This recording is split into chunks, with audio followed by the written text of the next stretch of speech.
Ya, pemirsa, ancaman di depan mata saat ini tidak hanya virus corona, tetapi juga kemiskinan dan pengangguran yang angkanya terus meningkat.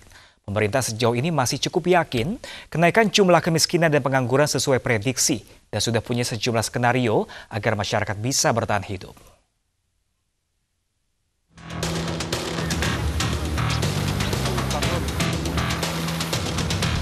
Sekarang udah pengurangan, akhirnya kena juga.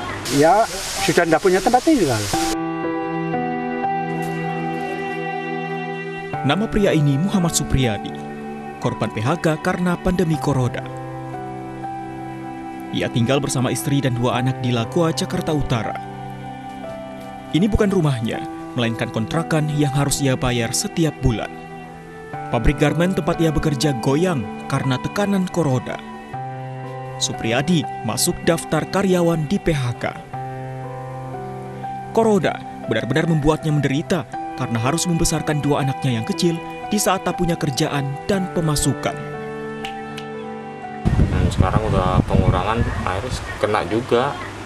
Ya, alasan pengurangannya karena virus corona ini COVID-19, jadi karyawannya dikurangin tadi. Ibu kota Jakarta, jantung ekonomi nasional pun tak mampu menahan ganasnya sebaran virus corona. Satu persatu, karyawan kena pemutusan hubungan kerja. Di awal-awal corona saja, angka kemiskinan DKI naik dari 362.000 menjadi 480.000. Angka ini melompat 1% lebih. Hingga saat ini, angkanya dipastikan bertambah karena pemutusan hubungan kerja di perusahaan masih terus terjadi.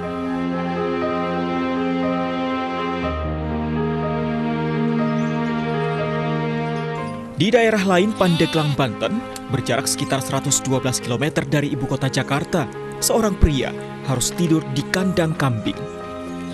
Ini bukan kandang kosong, tapi ada 6 ekor kambing di dalamnya. Pria bernama Sana ini terpaksa tinggal di kandang kambing tetangga setelah rumahnya tak lagi layak ditempati dan ia tak punya uang merenovasi. Atas kebaikan tetangga, Sana mendapat makan karena mengurus kambing. Yang menyedihkan, Sana tak tercatat menerima bantuan sosial pemerintah karena tak punya KTP. Kalau ini lebih menjauh dari ibu kota Jakarta, tepatnya di Banyumas, Jawa Tengah. Sastro dan istri tinggal di gubuk kecil di perkebunan warga. Sastro melewati siang dan malam hanya bersama sang istri Sugiani karena tak memiliki anak. Untuk makan sehari-hari, Sastro memancing di sungai. Ya, sudah tidak punya tempat tinggal. Ikut teman. Oh, selama bangun-bangun ini? Ya sendiri. Sendiri karena bingung sih ya. Nggak punya tempat tinggal. Ya apa adanya lah. Angka kemiskinan di Indonesia di awal pandemi corona Maret silam 1,6 juta orang, naik 0,5%. Total saat Maret 26.420.000 jiwa. Pandemi corona belum juga berakhir. Pemerintah memperkirakan penambahan angka kemiskinan terus terjadi hingga 5 juta orang. Sementara, angka pengangguran diprediksi bisa mencapai 4 juta orang. Karena adanya kenaikan PSBB ini, memang yang terkena kan lebih banyak kepada UMKM dan kelompok yang paling bawah.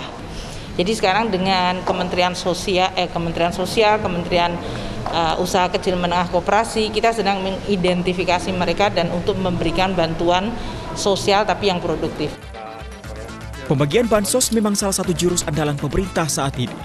Tapi, carut-marut data di lapangan kerap membuat bantuan salah sasaran. Kalau sudah begini, masyarakat memang harus berjuang bertahan hidup sendiri di masa pandemi yang tak jelas kapan akan berakhir.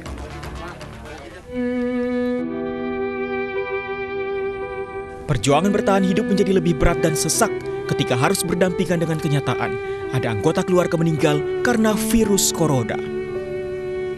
Tim Liputan iNews melaporkan.